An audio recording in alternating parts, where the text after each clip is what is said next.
All right, so I just want to end this lesson with a brief discussion on a topic that I mentioned earlier. The thing that drew me into this lick in particular, out of all the ones that he played in this video, was the fact that he was playing a lot of legato runs and, you know, scale tones one after another kind of thing, and then all of a sudden he did this octave thing, which is a wide interval kind of thing. And that's a nice tool to use when you're writing solos and stuff, or you're just improvising. If you find yourself doing too many scale runs or fast picking runs, slow things down and start doing some chicken picking or something, or, you know, play a few lines where it's more lyrical and using more vibrato kind of thing. If you're just picking lines, start bending notes more. I mean, it's that contrast that really opens the listener's ear. Well, and another tactic, obviously, is using wider intervals. If you're using notes right next to one another the whole time, start doing things with, you know, bigger intervals, sixths, octaves, you know, go crazy with it. So two players that come to mind when, and I think I mentioned it earlier, were like Eric Johnson and Steve Vai. They have certain ways they tend to use wide intervals, and Steve Vai uses octaves a lot and slides around in that area, whereas Eric Johnson uses a lot of sixth intervals and things like that, or chord tones, but he'll skip strings and break those chord tones up.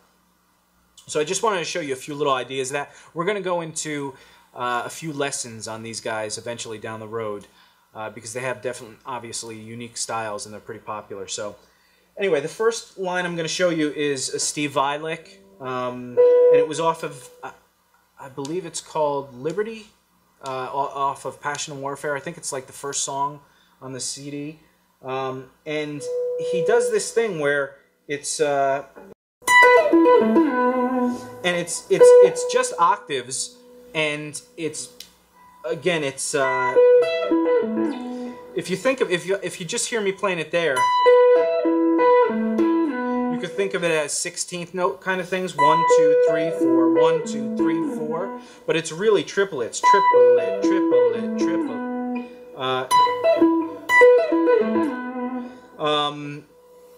And what it is basically the 19th fret on the E string, go down an octave, so you skip a string and you play the 16th fret on the G string.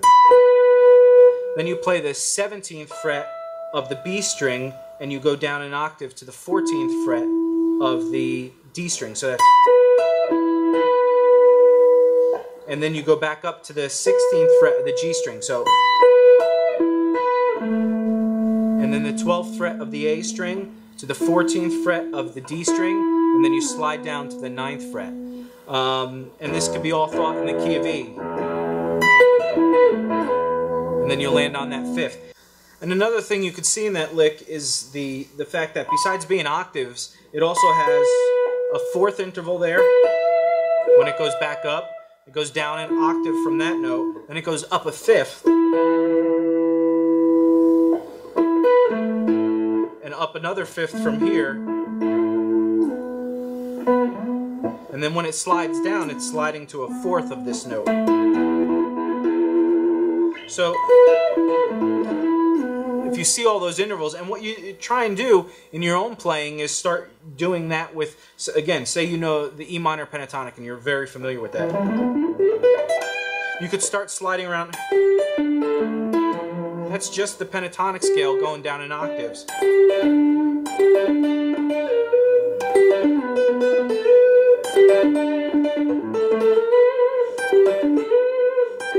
Go down some 5ths.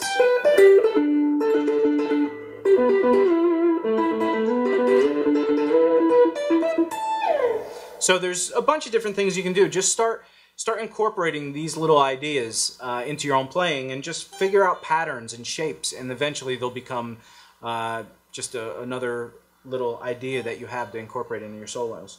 Another thing Steve Vai does, and I don't know which song this was out of, but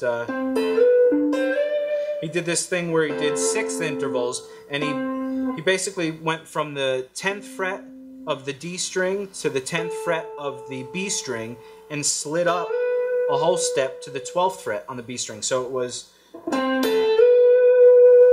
then he went from the 12th fret of the D string to the 13th fret of the B string and slid that up a whole step. So it's...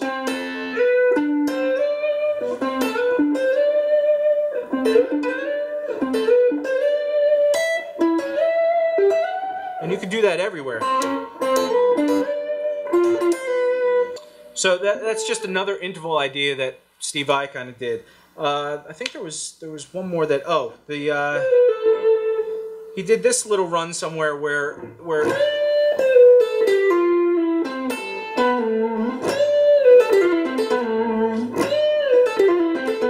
and what that is, again, it's running down, like, say, a D minor pentatonic or a D minor scale.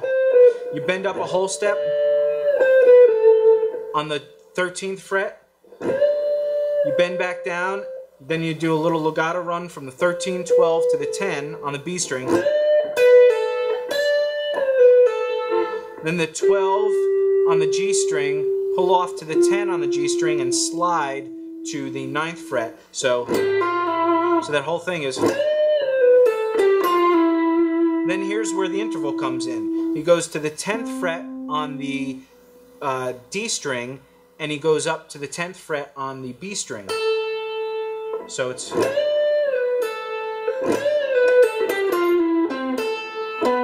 And he slides down from the 9th fret to the 7th fret on the D string.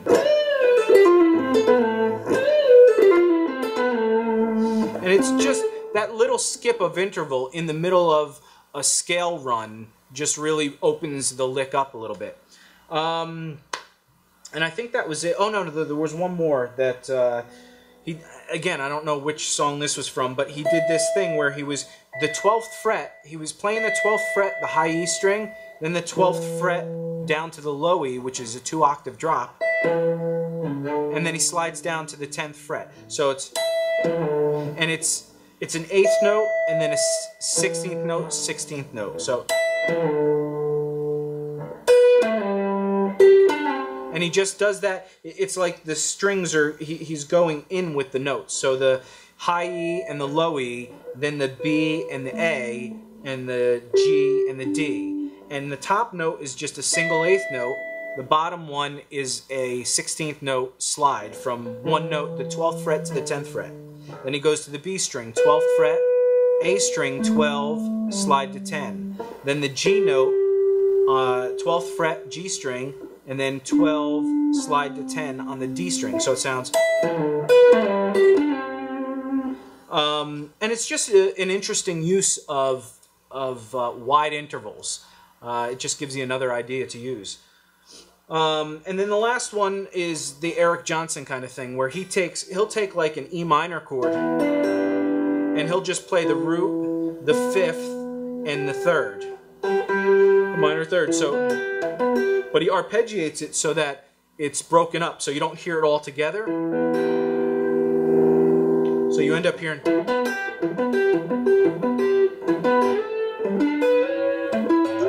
And then he'll just slide around like that.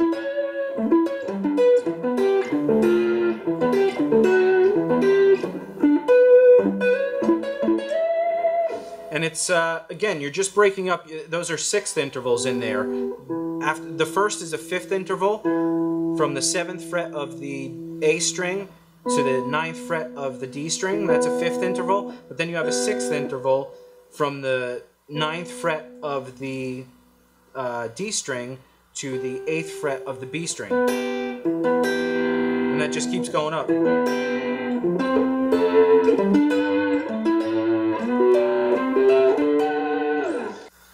Alright guys, so that's the end of the first part of this lesson. I hope you enjoyed that.